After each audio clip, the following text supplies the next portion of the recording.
Today's daf we're going to learn is Yoma daf samachet. Today's daf is sponsored in honor of Mordechai ben Regina. May Hashem bring him a refuah shlema umihira with love, Debbie and Gerard Engelin Egels. Okay, we're going to start we'll just review the Mishnah. Okay, we're continuing along in what happens. We had a whole discussion about the Shiur Mishtalech. Forgot to mention there's another article up on the site about the Shiur Mishtalech by Tanya Regev in Hebrew. So if Hebrew is good and you want to read another kind of perspective on the Shiur Mishtalech. And I want to say what I forgot to say in class today, which I put up on the site, which is the sources that I brought were from a website called Ala Torah, which is a really good website based on, most of it's on the Torah and Parshat Shavua, although there's also all sorts of tools that you can use for learning Gemara, and they have an interesting, it's somewhat like Safari, but a little bit different, the way they have the text, and there's hyperlinks, and it's an interesting site to know about. Okay, and all the sources I got about the Shiur Mishtalech were based on an article there where they have even more than what I brought up. And if you want to read more, you can read there. It's all linked into in yesterday's daf post. You can find the link to their site. You can also just search it, Al HaTorah. Okay, we're going to start now with the Mishnah. So, Balo Eitzel Farber Shiur HaNisachfin. So now the Kohen, not the Kohanim, but the Kohanim that are in the temple, they now want to deal with this par and Seir that they finished all the blood with. Okay, we basically, what we have is spotlight here, spotlight there. We were in the Shiur Mishtalech. Now we're back in the temple. What's going on right now in the temple? Well, while the Seir is being sent off, we're going to see it very soon that they can't really continue with the Avodat Yom Kippurim until that's finished. They have to wait because there's an order. However, the par and the Seir, the bull and the goat, are already finished in the temple. And the only thing that's left to do is kind of this aside, which is we have to burn it. And where do we burn it? We burn it outside. We're going to see today, they call it outside 3 machanot. Okay, the 3 machanot, there's 3 camps. One is Machaneh Shechina, which is where the Shechina is. That's considered the Azara. Okay, that whole area that we always talk about in the temple where the Ezra Yisrael, then Ezra Kohanim, then the Mizbech, then we get to the Ulam and the Hechal and the Kodesh Kodeshim. That whole area is considered Machaneh Shechina. The second camp is Har HaBayit, okay, the Temple Mount area. And the third is the walls of Jerusalem. And from here, we don't mean the walls of the entire city of Jerusalem, because we'll see, for example, Mount of Olives is outside the walls of Jerusalem. Like the walls that we think of, walls of Jerusalem, that's what they call Yerushalayim. Okay, so anything that's chutz Yerushalayim doesn't really mean, right? We have this image in our head, outside Jerusalem means outside Jerusalem. No, it means outside the walls of the old city. So we're going to take it to this place outside the walls of the old city. So what do? First, they take it, they tear out the innards, remember, and they burn them on the altar. But then the Gemara said, oh, we don't burn them right now. We only burn them later on in the day, but we get them ready to burn. Then we braid the animals together and we carry them out, right? If you looked at the pictures, right, there's like these 4 people carrying them on poles and they carry the animals out. So obviously it was pretty heavy, these 2 animals braided together, and you take them out to the Beit HaSlefa. Okay, we're going to talk about that soon. Then we talked about this. There was this machloket in the Mishnah. At what point do they become the status of Tum'at Begadim? When we get to that point in the Gemara, I'm going to explain better. I saw yesterday there were a lot of questions about what exactly this means, Mitamei Begadim. I didn't explain it much yesterday. I'm going to explain it today. Okay, so there's a machloket. Just to remember, though, there's a basic machloket. At what point does this impurity kick in? Which I'll just say very briefly, then I'll talk about it more there, which means the person becomes tamei and his clothes become tamei. Okay, not just the clothes. Tum'at Begadim is a catchphrase for the person is impure and his clothes. I'll just read you, for example, the pasuk. We saw this both in the par and the Seir. Whoever burns it becomes tamei, and his clothes become tamei, and also the Shiur Mishtalech. I brought the pasuk about the Shiur Mishtalech at the top of the sheet. HaMishalech et Seir laZalzel yechabes begadav verachatze b'saro b'mayim v'acharechen yavo lamachaneh. He can't come into the camp until he goes through a purifying process. He has to rachatz b'saro b'mayim. Right, he has to wash his body, meaning go to a mikvah, and his clothes have to be clean. So it's not just about the clothes, it's about the person also, and we'll talk about it a little bit further on.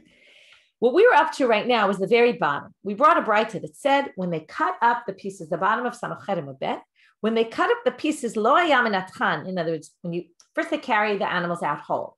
Then they get to the place where they're supposed to burn it, and they start chopping it up into pieces. Today we're going to learn not number one, but I'm going in the order of what you would think. It's not the order of the Gemara. Why do we have to cut up it into pieces? Where do we know that from? And number 2, how do we know, which is going to be number 1 for the Gemara, how do we know that you don't take off the skin of the animal before you cut it up into pieces. You actually cut it up into pieces. You don't take off the skin at all. You burn it with the skin connected to the flesh. So that's what the Braita says at the 4 lines from the bottom. We don't do it like we do the burnt offering. Ela oral gabe basal. We do it with the hide connected to the flesh. Mina hanemile. Where do we get this from? Ditanya. This is going to be one of those. We're going to see this a few times today. They're going to say, we learned this from that. And then as if that is obvious, but then they're going to say, well, where do we learn that? Right? It's always the Superman, right? You've got me, but who's got you? Same idea here. Well, we learned it from there. That's very nice. We learned it from there, but where did they learn it from? So that's going to be our structure today for a few drashot. So Rebbe says, and we're going to compare, okay, you can see from the sheet, if you have the sheet in front of you, we're going to compare verses from the Par and Shiur and Yom Kippur. We're going to compare them to the Par Kohen HaMashiach, which remember is that sacrifice. I remember in Vayikra Dalet, there's all these different sacrifices that we bring when the community makes a mistake based on a mistake in the Par Halim Davar Shel Tzibor, where the whole community makes a mistake, where the Par Kohen HaMashiach, the Kohen makes a mistake. There's all these offerings that have to be brought when someone of prominence makes a mistake or the community makes a mistake, which is the Par Halim Davar Shel Tzibor, based on a mistake in the way they were taught to do things. So, and if it's the Nasi, there's a special one. We actually haven't talked about that one at all, but we'll get to that much further on in other Gemaras. So now it says here, Rebbe says, Ne'emal kan, in our section, or ubasar v'peresh, when it talks about burning it, it says, okay, this is in Vayikra Tet Zayin, Pasuk Kaf Zayin, 16:27. Et para chatat ve'et sira chatat, those are our animals we've been talking about. Asher huvat amam l'chaper b'kodesh, that you dealt with the bloods inside. Yotzil michutz l'machaneh, you'll take them outside. V'sarfu ba'esh, and you should burn by fire, what? Orotam ve'psaram ve'pirsham, their skin, their flesh, and their feces. Okay, which means the feces that's still inside their body, right? Sometimes there might be some inside their body when the animal is killed. So, ne'amar lahalan or ubasar ve'peresh. Also, it says there by Par Kohen HaMashiach. Here goes. Ve'et or hapar ve'et kol b'saro al rosho v'al kra'ah v'kirbo pirsho. Okay, now it says some other things too, which we'll get to later, the rosh and the kra'ayim. But it says the or, the hide, the basar, and the perish. It says those 3 things. So mala halana yedeni tuach v'lo yedei hefshet. Just like there, we chop it up into pieces without taking off the skin first. Afkana yedeni tuach v'lo yedei hefshet. Likewise here, as I told you before, we still don't know where we learn it from there. But the point is, once we know it's by the Par Kohen HaMashiach, which we'll learn in a minute where we get that from, then we're going to learn from there to our case. Because of it, what we call Gzeira Shavah. The same words appear here, the same words appear there. We're going to learn one from the other. So Afkan, likewise here, Al Yedeni Tuach V'lo Yedei Hefshet. V'hata Minalan. So where do we get that from? Ditanya, as it says in another Braita, V'kirbo u'pirsho v'hotzi. It says, the pasuk we just read, you take the or, the basar, right? Then it says the kirbo, the insides, the perish, the feces. V'hotzi et kol hapar michutz lamachaneh. And you take it. V'hotzi seems to indicate all at one, in one piece. It doesn't say v'hotzi am, and you take out all the pieces, plural. It's singular. You take out it. So that makes it sound like milamed shemotzio shalem. It sounds like you take it out whole. Yachol yisarfenu shalem. Okay, so that means if you're taking it out whole, then it must be, right, this is when you're taking it out of the temple, you take it out as one whole animal. You don't cut it up before. If that's the case, yachol yisarfenu shalem, well, maybe then you burn it whole. But we know you cut it up into pieces. So first we're going to learn, as I told you before, that it makes sense to first learn that you cut it up into pieces. Then we're going to learn how do you know that you don't take off the skin first. So how do you know that you don't burn it whole? Ne'emal kan rosho u'kra'av. By this pasuk of the Par Kohen Mashiach in Vayikra Dalet, verse 11, it says in between the or, the basar, and the perish, it also added the rosho u'kra'av, the head and the legs. So now they say, where else do you see head and legs? Rosh and kra'ayim. Ne'amar lahalan rosh v'kra'ayim. Okay, it actually should be v'hakra'ayim. This is by korban olah, by the burnt offering. Now remember, we said before, we don't learn it from the burnt offering in terms of removing the skin, because the burnt offering, you always remove the skin and then you cut it up into pieces. But we are going to learn the fact that you cut it up into pieces from the burnt offering. So the burnt offering, it says in Perek Aleph of Vayikra, We're going to read verse 8 and verse 13. They put up the pieces. Here you see it's in pieces. They line them up on the altar. So they're going to put them, the head. Few psukim later, it says, so you see there that the kra'ayim are mentioned and the rosh is mentioned. And likewise by the Parkway and Mashiach, the rosh is mentioned, the kra'ayim. We're going to make again a gzeira shava. What's true for one is true for the other. There it's cut up into pieces. Also here it's cut up into pieces. Now you're probably thinking, well, once we have a gzeira shava, why don't we learn that you take off the skin? Right? So that's obviously the Gemara's next question. So again, let's read it inside. So again, let's just go in reverse order now. We learn from the Korban Olah that you cut up into pieces the Parkway and Mashiach. Then we learn by the Parkway and Mashiach, which we're going to see in a minute how we learn it, that you don't take off the hide. From there, we're going to learn to our case, which is what we were trying to learn, the Par and Seir of Yom Kippur, that you cut it up into pieces, but don't take off the skin. So now they say, if we're already learning it out from Gzeira Shava, from the Olah, why don't you learn it across the board? Everything that's true for the Korban Olah, that you take off the skin first and then cut it into pieces, that should be true here. Why don't we say that? Talmud Lomar v'kirbo upirsho. Because of the words, it's innards and it's feces, that teaches you. Okay, that doesn't really help us. Where do we learn from those words? Right? Sometimes they say things and it's not so clear what they mean. To which the Gemara asks, my Talmuda, how do you get from the words v'kirbo upirsho that the skin is supposed to remain on? So Amarav Papa, he comes to explain. Keshem shepirsho b'kirbo kach psaro be'oro.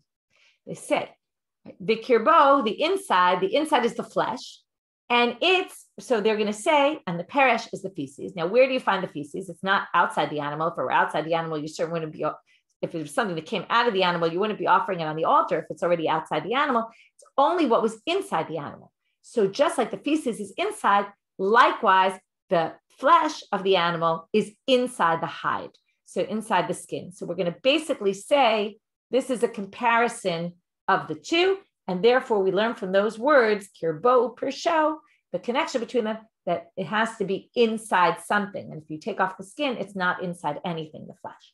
So therefore, again, what did we learn? Just to make it very simple, because it got a little long-winded, we learn, again, let's start from the Olah, from the Korban Olah to the Par Kohen HaMashiach, we learn that it has to be cut up into pieces. Once we learn that, we then say, but it's different for the Par Kohen HaMashiach because it says kirbo pirsho, has to be with something outside it. Therefore, we leave the skin on and we cut it up that way. Once we have that, we learn from Gzeira Shava, from the words or, basar, and peresh that appear also by our case of the Shiur and the Par of Yom Kippur, that also it's the same way. You don't take off the skin and you cut it into pieces. Now back to our Tumah Begadim.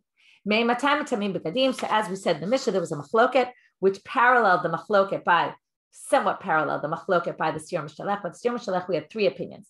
One is leaving the city of Jerusalem, right, which again means the walls of the old city.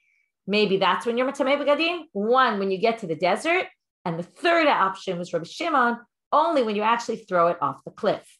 Here we're only going to have the two extremes, which is either when you leave the Azara is the first, and Rabbi Shimon, who said there, the end game, also here the end game, which is once the fire is devoured most of the animal. Okay, that's when you, who's working with it, becomes Matamei Begadim. So let's do a little background. What does it mean, Matamei Begadim?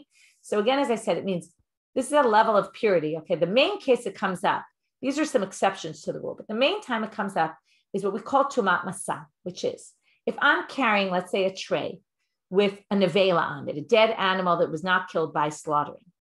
As we know, a nevela has tuma, impurity, level of impurity of avatuma. I become a rishon by carrying it, right? Even if I'm not touching it. This is what we call tumat masa. It's on a tray. I don't touch it at all, but I'm moving it because I'm carrying it on a tray. That's called tumat masa. A chumrah of tumat masa is that while I'm carrying this, any clothes that I'm wearing also become tamei. Okay, that's a chumrah from the Torah. And there's many cases in the Torah where the Torah talks about the person's tamei and his clothes become tamei. It's basically a chumrah, and the clothes get the same status that I am. So if I'm a rishon, the clothes become a rishon. Okay, so that's tumat begadim in general. But there's some exceptions to the rule where even if you don't touch something impure, like this case, the Shiur Mishtalech, for example, is not impure. Par and the Seir of Yom Kippur, they're not impure. Okay, comes up in our parsha also. The Para Aduma is not impure. But these are cases where whoever deals with them, the Torah tells you, they become impure. Okay, what the reason for this is, nobody really knows. Okay, I mean, there's reasons, people try to come up with theories, what exactly is happening about it, right? And it's one of the quandaries they always say. It's good material for Parshat Shavua this week about the Para Aduma, right? It's always that thing, that the paradox. It's mitameh tatahor and mitaher tatameh, right? It takes someone, I should start the other way, right? It purifies those who are impure, but the one who deals with it becomes, right? He's tahor. Remember, all the time it's called ish tahor, and he becomes tameh. It's one of those things that's very hard to understand. So likewise here, why they become tameh, we don't really know, but the Torah tells us that they do, and their status of tumah is such that not only are they tameh, but their clothes become tameh like them. Okay, now. So Tanu Rabbanit, we're going to bring a bright. Yotzi al michutz lamachaneh v'sarfo. So now we're going to learn a bunch of things about this Tumah B'gadim. What we really want to know right now is, why are there these two different opinions, and where do we get it from? We're going to learn some other things along the way, but where do we get this machloket that at what point he becomes tameh? Okay, again, the clothes become tameh, but it's really the person becomes tameh, who's carrying it, and his clothes become tameh. Again, don't get confused by the fact that he's carrying it. Actually, it's not, right? It's not because he's carrying it. It's because he's dealing with it. So now the question is, we're going to try to understand Tanakh. Why does he say as soon as you leave the Azara? So they say, they quote the pasuk, Yotzi al michutz lamachaneh v'sarfo. It says you're supposed to take the animals out of the machaneh, out of the camp. Now, how many camps does it sound like you're supposed to leave? Sounds like one. Chutz lamachaneh. Doesn't say chutz lamachanot. One camp. So lahalan atanoten shalosh machanot. V'kan atanoten lahem machaneh achat. Something doesn't make sense. When it comes to the par, again, we're going to make this comparison between cases. The par kohen Mashiach, we know, and again, we don't know why we know this. We're going to get to that after, but we know, let's just assume we know, that you take it out 3 machanot, meaning it has to be outside the walls of the city. Now, if we know that there you burn it outside 3 machanot, then why here would it only be outside machaneh echad? It makes no sense. So it must be that we burn this in the same place. Remember I told you that there's this terms called the parim nisrafim, right? These are the bulls, the par alim davar shel tzibor, the par kohen Mashiach, and the par on Yom Kippur, and also the seir.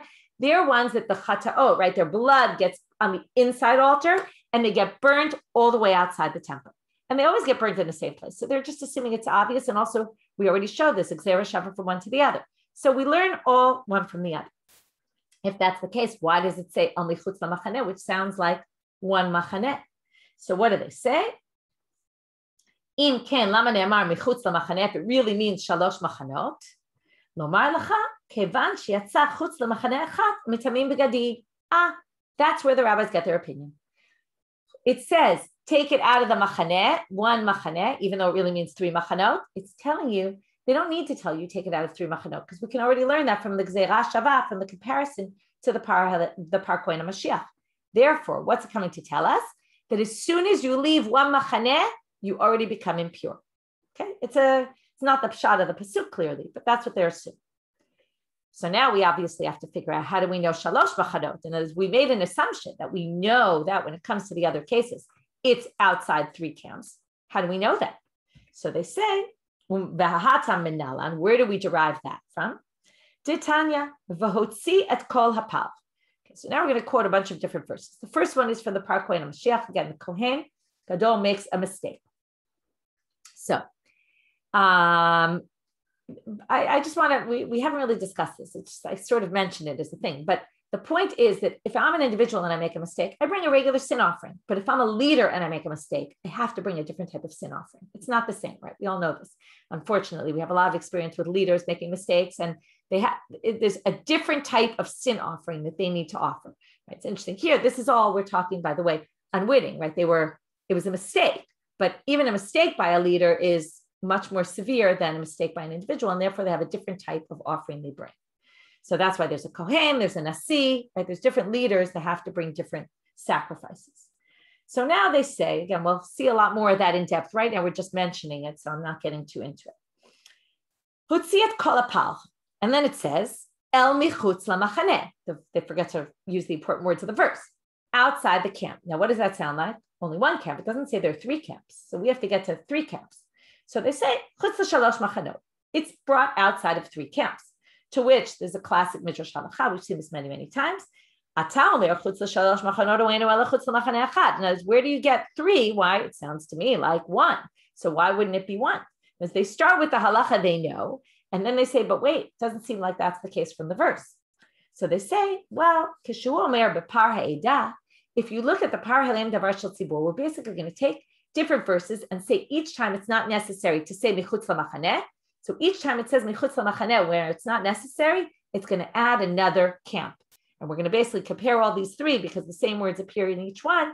And we're going to put them together and say, okay, we see it once, that means outside 1. We see it twice, that means we already takes us out the 2nd camp. We see it the 3rd time, it means it takes us out of 3 camps. And then we see it the 4th time, well, there is no 4th camp. That must be teaching us, and that was where we started our drasha. That teaches us by our case that he's mitameh b'gadim when he leaves 1 camp. Already, that's a different drasha. So that's going to be our structure. So now we say, when it says bipar ha'edah, so now if you jump later in chapter 4, in verse 21, it says, when you come to the par halem davar shel tzibur, when the Sanhedrin teaches something wrong and the people all do what the Sanhedrin said and it was a mistake, you bring the special par, korban, and it says there, there you have it again. You take it outside the machaneh. You might think it needs to tell you that, but wait, look at the next words. Bisaraf oto ka'asher saraf et par rishon. And you burn it exactly like you burnt the first par, meaning the par kohen HaMashiach. Well, at this point, you now understand why michutz lamachaneh is totally unnecessary. If you burn it the way you did the other one, then we already know it's michutz lamachaneh. So let's read it inside. So kishu omer b'par ha'edah, that's the par halem davar shel tzibur in verse 21. El michutz lamachaneh she'en tamud lamar. You don't need those words. Shalchei kvar ne'amar b'saraf oto kasher saraf tepar rishon. We already were told you burn it the way you burnt the other one. So what does it come to teach you? This already teaches you. Again, compare the 2. It says michutz lamachaneh 1. It says michutz lamachaneh in the other one. Already we're outside 2 machanot. Outside the Shekhinah, outside the Leviyah. That would take us to outside the Temple Mount. But now we have a 3rd verse. Badeshen. What's the deshen? Remember we learned about Trumat HaDeshen. That was when the Kohanim were fighting to do the Trumat HaDeshen. There's 2 parts of Trumat HaDeshen. One is you put a little bit from the altar, symbolic act every morning, next to the altar, next to the ramp on the floor. But then you put all the other ashes in this big tapuach, right? This big kind of circle-like thing like an apple. And once it's really, really full, you take it and you move it outside. And you put it in what's called the Beit HaDeshen. So now it says in the pasuk there, we're now in Vayikra Vav, chapter 6, verse 4. Upashatet begadav lavash begadim acherim. Remember, he wears different clothes. We talked about this because he's getting dirty, or different reasons why he wears different clothes. V'hotziat hadeshen al michutz lamachaneh al makom tahol. You take it outside the camp. Now you might say that doesn't sound unnecessary. We don't have a comparison yet of that to the others, but in a minute we're going to say it's not necessary. Why? She'en talmud lama. This is totally unnecessary to say michutz lamachaneh there. Why? Sheharei kfar ne'emar el shefech hadeshen. If you look back, if Vayikra Dalet Pasuk Yubet, I hope you're using the sheet because the sheet has all these verses and it makes it very easy to follow. So in the boxes on the left are the Pasukim, we're now in the bottom box. In Vayikra Dalet Pasuk Yubet, it says, V'otziat kol ha'para michutz lamachaneh el makom tahol, to a holy place, el shefech hadeshen. What is shefech hadeshen? The place where the deshen was spilled, which means that we already know the shefech hadeshen is michutz lamachaneh because you're putting this in the place where you take the ashes out. So therefore, when it says about the ashes, you don't need it to say it. So there's our 3rd extra verse. These are all compared to each other in various ways, and therefore we learn 3 machanot. So Tema machaneh shlishit. So again, I just want to review because we get a little sidetracked. This was all we started with. How do you know that you're mitameh b'gadim as soon as you leave the azara, the first machaneh? And that's because when it says michutz lamachaneh in the verse by the par and seir, it's totally unnecessary because we already know shalosh machanot from the par Kohen HaMashiach, which we learned from the extra verse, right? The 1 machaneh there, the 1 machaneh by the par lim davar shel tzibur, which is unnecessary, and the chutz machaneh by the Trumat HaDeshen, which is also not necessary. So from there we learned 3 machanot. From there we know, since we compare them, right, and they have the same wording, There. It's good. The par and the Shiur of Yom Kippur, we know are the same as the par coin of Mashiach. Therefore, we don't need it to say mechutz lamachane at all. The fact that it says it must be coming teach us this tumat begadim, that the person and his clothes become tameh as soon as he leaves the azara. That's tanakam. Obviously, now we're going to have to deal with Rabbi Shimon. Rabbi Shimon doesn't have this drasha because he thinks that you're not tameh as soon as you leave the machaneh, only once you burn it. So Rabbi Shimon, he's going to have to explain what does he do with that first mechutz lamachaneh. He needs it for the following source. Did Rabbi Lezer Omer? נאמר כאן מחוץ למחנה, ונאמר להלן מחוץ למחנה. מה כאן חוץ לשלוש מחנות? אף להלן חוץ משלוש מחנות. So he's now going to compare it to Parshat Shavua, Parshat Ukat with the Para Aduma. He's going to say that the Michutz Lamachane here is to make a Gzera Shava between it and the Para Aduma. So the first thing we're going to learn from the Para Aduma says in chapter 19, verse 3, Unitatem ota l'Elazar kohen v'otzi ota el michutz lamachaneh v'shachat ota lefanav. You slaughter and then burn the Para Aduma outside the Machaneh. Where is it done? You remember? At Har HaZeitim, the Mount of Olives, on the eastern side of the Har HaBayit, of the Temple Mount. So now they say, we're going to learn Gzera Shava. Ar michutz lamachaneh. Rabbi Shimon darshans it from, he says Gzera Shava to Para Aduma. What do we learn? So number one, just like there, it's outside three camps. Likewise here. I guess he didn't want to learn it from the Par Kohen Mashiach for whatever reason. But it's more important, I think, the second thing, because we could learn it from there. But now he wants to teach you, how do we know outside the Machaneh where? It could be north, south, east, west. We don't know. So he comes and he says, Ma lahalam b'mizracha shel Yerushalayim, af kam b'mizracha shel Yerushalayim. Just like the Para Aduma is done on the east, this is also done on the east. So basically you do it on the eastern side. That's where the Beit HaDeshem was, according to him, or we're assuming he means to do it in the Beit HaDeshem. That's where they would burn the par and the Shiur of Yom Kippur. The Rabbanan hechesaref lehu. Now the rabbis don't have this Gzera Shava from Para Aduma because they use michutz lamachaneh to teach you at what point you're metameh begadim. So, and not where you do the burning. So what do they do? Where do they think you burn it? Kedutanya, as it says in the following Braita, hechan nisrafim. Where is it burnt? Litzfona shel Yerushalayim. They say in the north. Why in the north? And by the way, they say v'chutz l'shalosh machanot. They also think it's outside three camps. It's outside the Machaneh Yisrael. But why the tzafon? So Rashi tells us shekoma aseh chatat b'tzafon. If you remember, kodshe kodshim, the highest level sanctity items, they get, which is the chatat. This is the chatat. They get slaughtered in the north. That shows the north must be the most important. So if we don't have any reason to think anything else, we're going to assume that we do it in the north. So he has it north of the old city, right? Some people say Bashar Arayot, or there's Herod's Gate there, somewhere north of the city. Rabbi Yossi Omer. Rabbi Yossi seems to disagree, although you'll see he's not exactly, you would expect him to say south, west, east something, but what does he say? Beit HaDeshen nisrafim. They're burnt on the Beit HaDeshen, okay? On the place where the ashes are. The way they're going to understand this now, there's something a little bit tricky about how to understand this next section, but the way they're going to understand it is that he means on top of ashes. There have to be ashes below. Actually, I had a thought about this. I really made this up. I don't know if there's anything to it, but I thought that maybe there's this idea of it going on ashes. Normally, where do we burn the body of the animal? We burn it on the altar. Now here, there is no altar. We're told to take it out of the camp and burn it there. Now, it seems weird to us to burn something not on an altar. So what do? They burn it on top of the ashes that came from the altar, almost like they want to have some sort of element of the altar where they are. And maybe that's why. It's really just something I thought about. I don't know if it's really has basis anywhere, but maybe there's some idea here of this opinion, and it helps it to make it more understandable also, because otherwise, why do you need ashes to be underneath? So maybe they want the ashes from the altar so that there's some connection to the altar and the burning. Amar Rava. So now we're going to talk a little bit about these opinions, because it sounds like Rabbi Yossi is disagreeing. Now, do the rabbis think it's not done in the Beit HaDeshen, or do they? What exactly is the disagreement? And really, what Rav is asking is Man Tana de Palagale de Rabbi Yossi, which is the Tana Kama here who disagrees with Rabbi Yossi and doesn't think it's burned a Beit HaDeshen.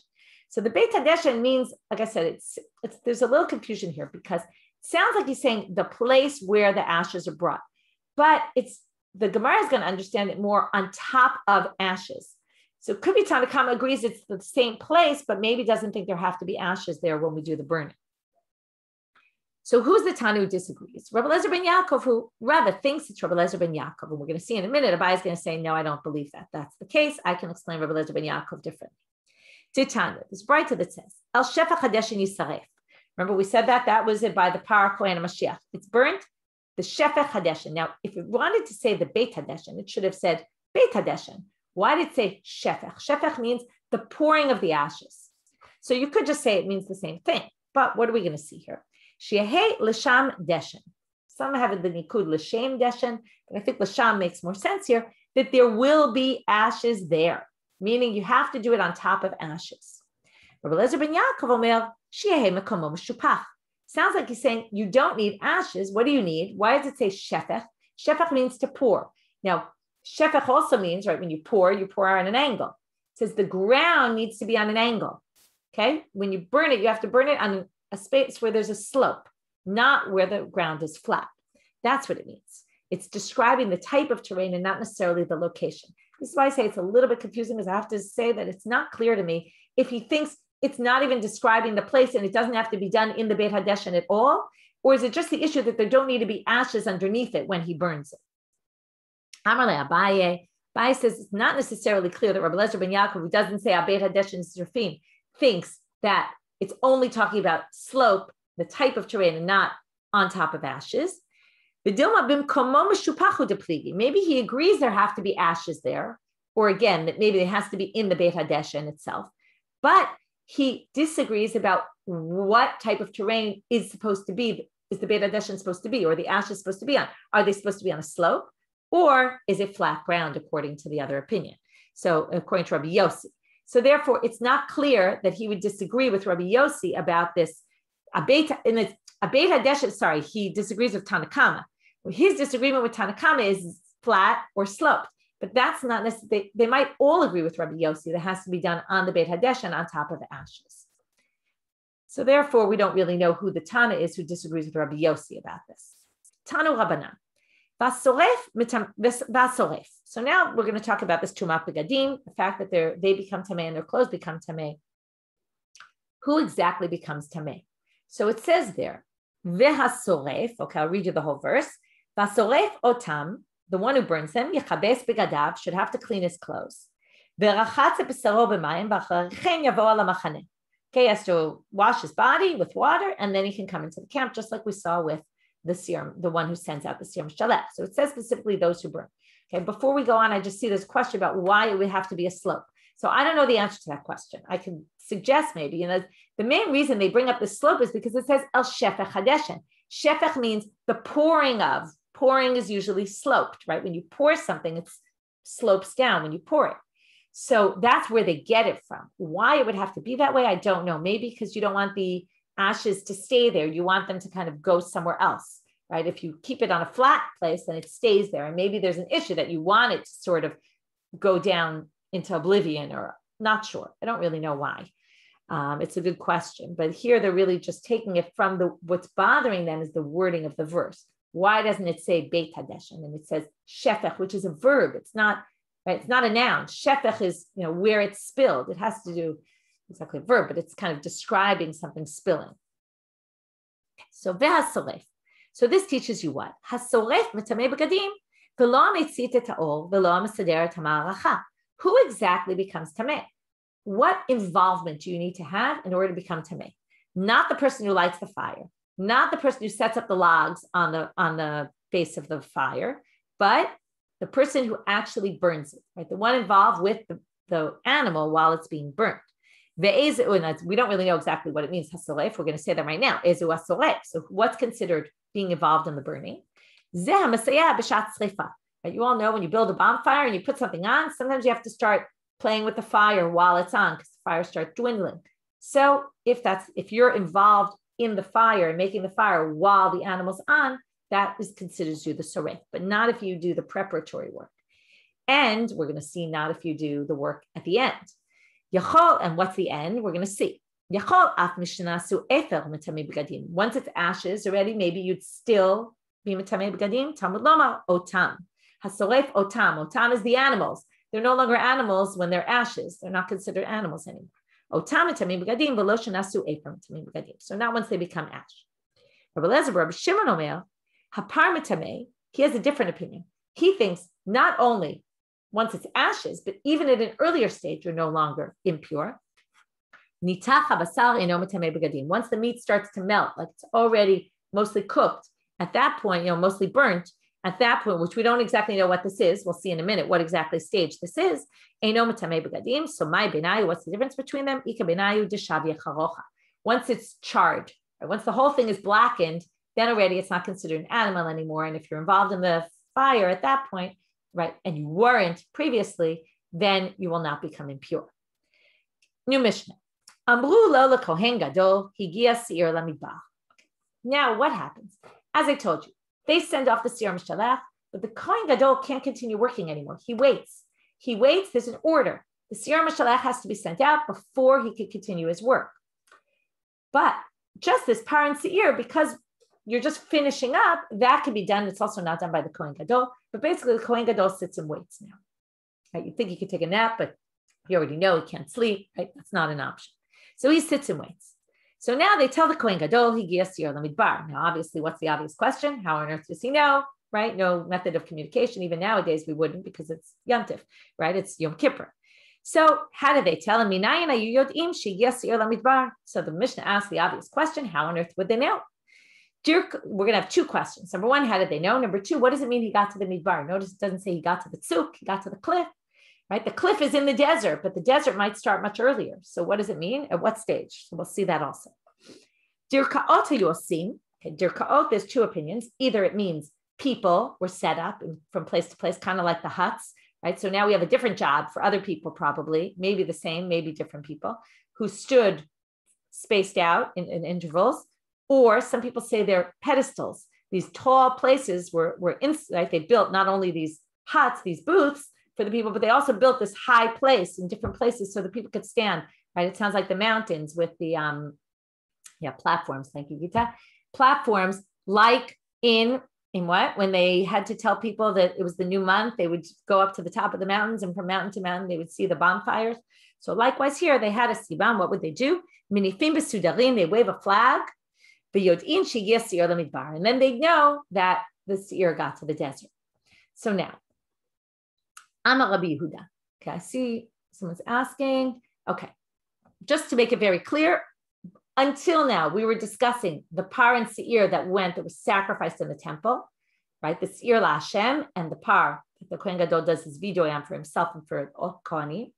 Now we're talking about the seir that was sent out to Azazel, just so there's no confusion about it.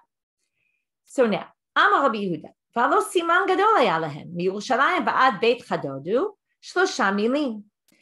He now says, wait, there's a better way to figure out when he got to the midbar. You don't need to wait to see people waving.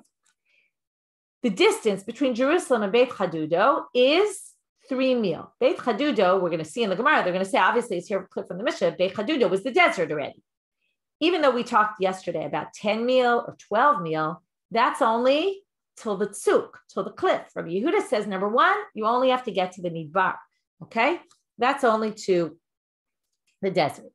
Now, so now, since it's only 3 mil, now how many mil can you walk on Yom Kippur? 1, because remember, each meal is 2,000 cubits. Past that, you're already outside Tchum Shabbat.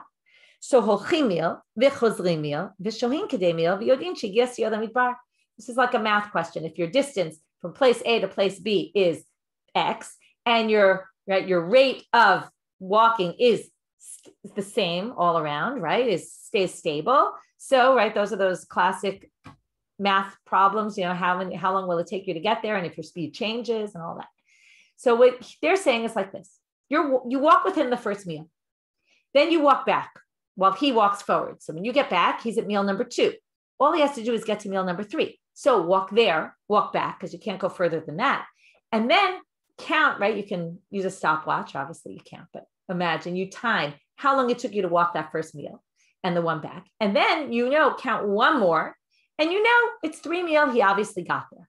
Okay, which is very interesting because he's saying 2 things. Number one, he's saying you only need to get to the beginning of the desert. Number 2, you can estimate. Now, if he thought that you had to get all the way to the 10 meal, it would be a good question about whether he thought estimating was okay. He might not agree that when it comes to 10 meal, you can estimate. He might need a break by then. He might get tired. He might slow his rate of of walking, right? So there's all different parameters that factor in. The assumption is if it's only 3 meals, you can assume it keeps stable. And therefore, as soon as you get back and count one more meal's worth, which I think is usually they say it's about 18 minutes to walk a meal, then you'd know he's already gotten and the Kohen Gadol can start his work again.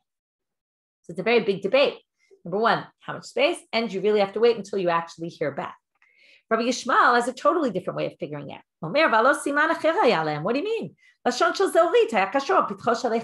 before it was pitcho shel ulam. This says in the hechal, in the sanctuary, in the entrance of the sanctuary, they hung this red piece of fabric. Right? We use more of this miraculous way of knowing. So as soon as we saw it turn white, right, we know. Right? If all your sins are as red, right, as red like scarlet, then they will turn white like the snow. So basically, he says we could just, as soon as it turns white, we know that it's done. Okay, which obviously, if it doesn't turn white, then we're a little bit stuck, which we know that there were times when that didn't happen. So the Gemara says, Amar Abai Shmamina Beit Chadudu B'Midbar Kaimek. Obviously, he thinks that was the desert already, and he thinks that once you get to the desert, that's enough. And we're going to start the next parak. I promised you next parak after this, right? In a few more days, we're going to get to the 8th parak, all about Yom Kippur. Okay, if we want to just take a quick summary of everything we've been learning, right? A lot of blood, guts, gore, throwing animals off cliffs, right? Difficult. But on the other hand, we discussed a number of times already how much you see here of human interactions, mistakes, planning ahead, jealousy. There's so much else going on here that's not just about the sacrifices and how you do it and all the details, but behind all those details is a lot of things that we can take from here to our lives. So it's a good way of looking at everything we've been learning, kind of take a step back. The Gemara the Mishnah starts off. Now we're going to actually have something that is more something we can relate to, which is he takes out a Sefer Torah and starts to read from it, right? This is more similar. If he wants to use his white Kohen Gadol clothing, then he can do that. But if not, he wears his any white clothes. The Erie says from here, by the way, very interestingly, that we learn from here, this is that people have the minhag to wear white clothes, because if he's going to change it to something, he's going to wear white clothes. Okay, before I move on, I see there's a question in the chat that I wanted to address, that if it sounds like the mitzvah is complete without throwing it off the cliff. So first of all, I want to point out that the Torah doesn't say anything about throwing it off a cliff. It says, send it out to the desert. So that's number one, that it does seem very clear. Number two, you could also say, getting to the desert is the main part. Yes, you also have to throw it off the cliff, but once you've done that, it's enough for the Kohen Gadol to now continue his work. Okay, so therefore, you're talking about Rabbi Yehuda specifically, by the way, also not everyone agrees with him. It's another thing, right? According to Rabbi Yishmael, it has to be done, has to be finished, right? According to the first opinion also, it's not enough. You have to get much farther. So I wouldn't be bothered by it because there's different opinions about it. And also, as I said in the Torah, it just says the desert. So he's really going by what the Torah says. Okay, going on. So he wears either his Kohen Gadol clothes or, right, his special ones for Yom Kippur, which seems weird. And the Gemara is going to comment on that. What do you mean? Isn't he only allowed to wear them when he's doing things that are relating to, right, the special avodah Yom Kippur? And this isn't really avodah. And especially, how do we know it's not avodah? Because it says you could wear anything you want. So obviously, what's this? Don't you only wear those clothes for the special times that they're meant for?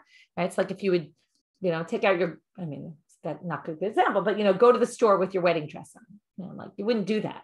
So you have a special dress for a special occasion. You wouldn't go use it for something it's not meant for. Chazan HaKnesset notel Sefer Torah v'notno l'rosh HaKnesset v'rosh HaKnesset notno l'skan v'askan notno l'Kohen Gadol v'Kohen Gadol omer u'mekabel v'koreh. And I'll just stop here for a minute and explain. So the head of the Knesset, what exactly the Knesset is a good question. Some people call it a Beit Knesset. Maybe there was some Beit Knesset in the temple. I don't know if there was really such evidence of that. But in any case, he's called the Chazan of the Knesset. Okay, it's some sort of job. He takes the Torah, gives it to the head of the Knesset. The head of the Knesset gives it to the Skan, which is the second Kohen Gadol, right? His second guy in command under him. he gives it to the Kohen Gadol. This sounds like at a bris when you send it to the kvatrim, right? We pass the baby from one to the other, pass the Torah from one to the other. The Gemara, we'll talk about this in tomorrow's daf. And the Kohen Gadol takes it, he reads Acharei Mot, our chapter 16, all the avodah they did in the temple, and he reads Ach Be'asor, which is in Parshat Emor, where there's all the things about all the different holidays, and he reads the part about the holidays in Parshat Emor a few prakim later, Perek Kaf Gimel. The Golel Sefer Torah Minicha B'Chayko, he rolls it and he puts it in his lap when he's done, and then he says, there's more than what I just read now that's written here, which either means I skipped from 16 to 23, in other words, I skipped a section, or it means there's more, which he's going to read right now, but he doesn't actually read it. It's written here, but I'm going to actually say it by heart. The part in Bamidbar, Kafchet, and probably you didn't want to skip so far, and you'll see that in the Gemara about skipping, because he wants to skip so far, so he doesn't read that part. He actually just talks about it. 1 second. See, right, Beit Knesset, it's true. Beit Knesset in the time of the temple is a place to gather, not necessarily a place to pray. But the question is, was there an area called the Beit HaKnesset in the temple, on the Temple Mount? I'm not sure. That was really what I was wondering about. Okay, so but it's true. The Beit HaKnesset was a gathering place. Knesset, that's what it literally means, to gather. So now he reads the part that talks about the sacrifices, the regular Musaf sacrifices that you do on Yom Kippur. So he reads that also. And then he says a series of blessings. This is in the time before there was set tefillah. Sometimes blessings that ended up in our Shemona Esrei were just said as blessings. And I'm going to read this. If you want, you can look at Rashi and see the nusach he has for each of these. But now these are just concepts. 8 brachot. There's actually 9. Some people take out the one about Yerushalayim. You can count and see that there's an extra one here. Ala Torah, Va'al Avodah, Va'al Hoda'ah, Va'al Mechilat Avon. One about the Torah, one about the worship. Right? The worship is usually ritzei, like we say in Shemona Esrei. Ala Hoda'ah, thanks, like modim. Al Mechilat Avon. It's like what we say on Yom Kippur, Melech Mochel V'Solech, Lavonotenu, and all that, the bracha for that. Ba'al HaMikdash b'fnei atzmo, Ba'Yisrael b'fnei atzman, Ba'Yerushalayim b'fnei atzman, Ba'al HaKohanim b'fnei atzman, Ba'al Shara Tefillah. So then they would say about Jewish people, about Jerusalem, about the Kohanim, and about, and I skipped on the Mikdash was the first one of these 5, and then Shara Tefillah. Rashi says it'll explain in the Gemara what that means, and on the rest of the Tefillah. Haro'eh Kohen Gadol Kshu Koreh. This is one of my favorite lines. If you see the Kohen Gadol while he's reading the Torah, Eino ro'eh par v'sir nisrafim. You can't see the par, the bull, and the goat burning because it's happening at the same time. Haro'eh par v'sir nisrafim Eino ro'eh Kohen Gadol Kshu Koreh. Right? And if you're there, you can't see in there. It's not because you can't. It's not because you're not allowed to. It's because you can't physically be in 2 places. Why? Right? This is a great line about you can't dance at 2 weddings. Right? You can't have everything. Every choice you make always means you're leaving something behind. So that's just a great line. Let's just quickly finish up the daf. Must not be avoda if you could wear any clothes you wanted. On the other hand, it said you can wear the Kohen Gadol clothes, in which case it sounds like it's saying you can benefit from your Kohen Gadol clothes and wear them whenever you want, or it sounds like it. So they say maybe reading is for the purposes of the avoda. It's connected with the avodah. And that's why. And now they tell you, this question was a big basic question that was asked, and I'm gonna stop at the end of the question, and tomorrow you'll see there's a whole discussion in an attempt to try to get to an answer about this. It was asked, very interesting question. Can you benefit from Kohen clothing? Are you allowed to wear them in some other context or not? Can you only wear them while you're worshiping, while you're doing some avoda that needs it, that requires it? So there's a big question asked, and they basically say you can't necessarily learn it from here because maybe reading is part of the avoda and other things would not be. And then you'd have to say, are you allowed to, let's say you put them on in the morning, can you leave them on the rest of the day? Can you do other things with them? It's a very interesting question. And from there, they'll get to issues with kilayim also benefiting. Anyway, we'll end here for today. Have a Shabbat Shalom.